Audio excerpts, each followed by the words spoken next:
hello friends की खबर आशा करूँ সকলোৱে ভালে আছে কুশলে আছে আৰু আজি মই লৈ আহিছোঁ আপোনালোকৰ কাৰণে এটা ৰেচিপি সুস্বাদু ৰেচিপি সকলোৱে খায় চাগে নিশ্চয় আৰু মই খালি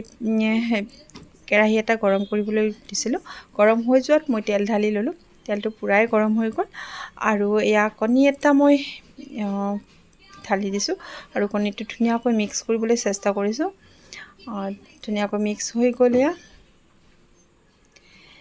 এনেদৰে মিক্স হৈ যোৱাৰ পিছত মই অকমান দেৰি কণীটো ভাজি থাকিম অকমান সময় ভাজি থকাৰ পিছত ইয়া দেখিছে তেলবোৰ ওলাই আহিছে কণীটোৰ পৰা তেলবোৰ ওলাই আহিছে তেলবোৰ এক্সট্ৰা হৈ গৈছে তো এইখিনিতে মই কণীটো ভজা হৈ গ'ল এবাৰ মই কণীটো নমাই ৰাখিম এখন প্লেটত গোটেইখিনি কণী মই নমাই থম আৰু সেই একেটা কেৰাহীতে মই কণী ভজা কেৰাহীটোতে মই তেল দি দিছোঁ সৰিহৰ তেলে দি দিছোঁ তেলটো গৰম হৈ যোৱাত মই ইয়াতে দুটা পিয়াজ কাটি লৈছিলোঁ আৰু এই পিয়াজ দুটা মই মিডিয়াম সাইজৰ দুটা পিয়াজ আছিল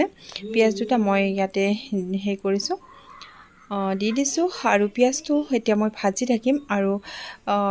যেতিয়ালৈকে মানে অকমান ব্ৰাউন নহয় তেতিয়ালৈকে মই ভাজি থাকিম একদম ডাৰ্ক ব্ৰাউন নকৰো মই একদমে ভাজি নেপেলাও জাস্ট অকমান নেয়া এনেকুৱা হোৱাৰ পিছত অকমান কালাৰ আহিছে এটা তেতিয়া মই পিয়াজটো ভাজা হৈ যাব ইয়াৰ পিছত এয়া ঢেকিয়া শাকখিনি মই ধুই কেনে কাটি ৰাখিছিলোঁ ধুনীয়াকৈ আৰু এতিয়া 2 ঘণ্টামান ৰাখি দিছিলোঁ তাৰ পিছত পানীটো ধুনীয়াকৈ শুকাই গ'ল এনেকৈ পানীটো এনেকৈ শুকাই গ'লে শাকখন বিজলীয়া ভাৱটো নাথাকে সেয়েহে মই ধুই কেনে অকমান সময় ৰাখি দিওঁ অকমান মানে 2 ঘণ্টামান সময় ৰাখি দিওঁ তাৰ পিছত বিজলীয়া ভাৱটো নাথাকে যেতিয়া পানীটো শুকাই যায় পৰি যায় তেতিয়া তাৰ পিছত তেনেকৈ মই ভাজিম অকমান দেৰি ভাজি লোৱাৰ পিছত এতিয়া মই ইয়াতে সোৱাদ অনুযায়ী নিমখ দিম কাৰণ শাকত আগতে নিমখ দিলে বেছি হোৱাৰ চান্স থাকে গতিকে অকমান যেতিয়া ভাজা হৈ গ'ল তেতিয়া তাৰ পিছত দিছোঁ এতিয়া ভাজি অকমান লৰাই দিছোঁ আৰু এতিয়া হালধি দিছোঁ নিমখ হালধি দি লোৱাৰ পিছত অকমান ভাজি কেনে মই ঢাকনিখন লগাই দিছোঁ তাৰ পিছত ঢাকনি গুচাই মই আকৌ লৰাইছোঁ অকমান শাকখিনি যেতিয়া ভাজি হওঁ হৈছে তেতিয়া মই কণীটো ইয়াতে ঢালি দিলোঁ ভাজি থোৱা কণীটো এতিয়া কণীটো দি লোৱাৰ পিছত ধুনীয়াকৈ লাৰি কিনে আকৌ মই ঢাকনি লগাই অকমান সিজিবলৈ দিম তাৰ পিছত এয়া হৈ গ'ল দেখিবলৈ বহুত ধুনীয়া হৈছে আৰু খাবলৈও সঁচাকৈ বহুত টেষ্টি হৈছিলে আপোনালোকে হয়তো খায় সকলোৱে আৰু মই বনোৱা ধৰণে যদি আপোনালোকে এই বনোৱা নাই তেতিয়াহ'লে বনাই এবাৰ খাই চাবচোন বাৰু বহুত বেছি সোৱাদ হয় এইবাৰ মই সৰু কুকাৰ এটা পাতি লৈছোঁ আৰু কুকাৰটোত তেল দি দিছোঁ আৰু তেলটো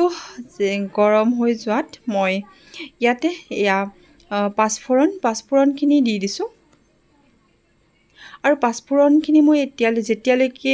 এটা গোন্ধ নোলায় তেতিয়ালৈকে ভাজি থাকিম আৰু বহুত ধুনীয়া এটা গোন্ধ ওলায় তো এই গোন্ধটো ওলাই যোৱালৈকে মই ভাজিম তাৰ পিছত মই সেয়া তেজপাত কেইখিলা দি দিলোঁ এখিলাই তেজপাত মই কাটি কেনে দি দিছোঁ তাৰ পিছত এইটো জলকীয়াটো এড কৰি দিলোঁ এইবাৰ কাটি থোৱা পিয়াজখিনি মই এটা পিয়াজ মই কাটি ৰাখিছিলোঁ আৰু এই পিয়াজটো মই ইয়াতে দি দিলোঁ আৰু এইবাৰ মই পিয়াজটো ধুনীয়াকৈ ৰঙচুৱা হোৱাকৈ মই ভাজি ল'ম এয়া পিয়াজ ভাজি হৈ গ'ল ধুনীয়াকৈ আৰু ইয়াৰ পিছতে মই দালিখিনি এড কৰি দিম আৰু এই দালিখিনি ধুনীয়াকৈ মই এতিয়া ভাজিম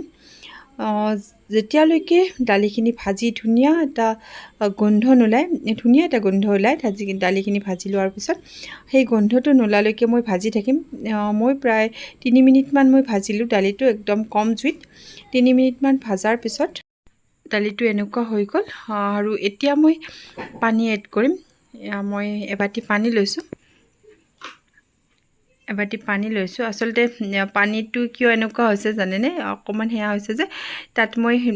সেই বাটিটোতে মই কাটি থৈ দিছিলোঁ সেইটো কাৰণে অকমান এনেকুৱা হৈছে পানীটো ইয়াতে মই হালধি এড কৰিলোঁ আৰু সোৱাদ অনুযায়ী নিমখ দি দিলোঁ আৰু ইয়াৰ পিছতে মই এই কাটি থোৱা খিনি মই ইয়াতে মিক্স কৰি দিলোঁ তাৰ পিছত মই কুকাৰটোৰ ঢাকনিখন লগাই কিনে চিটি মাৰিবলৈ দি দিম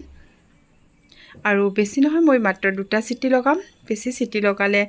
দালিটো হেয়া হৈ যায় অকমান বিজলুৱা হয় সেয়েহে মই মাত্ৰ 2টা চিটি লগালোঁ আৰু এয়া মোৰ ৰেডি হৈ গ'ল কুকাৰত বনোৱা দালি ঔ দিয়া দালি আৰু বহুত টেষ্টি হয় জানেনে সঁচাকৈ আপোনালোকে বহুতে খাইছে নিশ্চয় তথাপি মই বনোৱা ধৰণে এবাৰ খাই চাবচোন বহুত বেছি সোৱাদ লাগে আৰু যিসকলে বনায় বাৰু তেওঁলোকে বনায় সেয়া মোৰ ৰেডি হৈ গ'ল মই শাক ভাজিলোঁ আৰু তিলৰ চাটনি বনালোঁ আৰু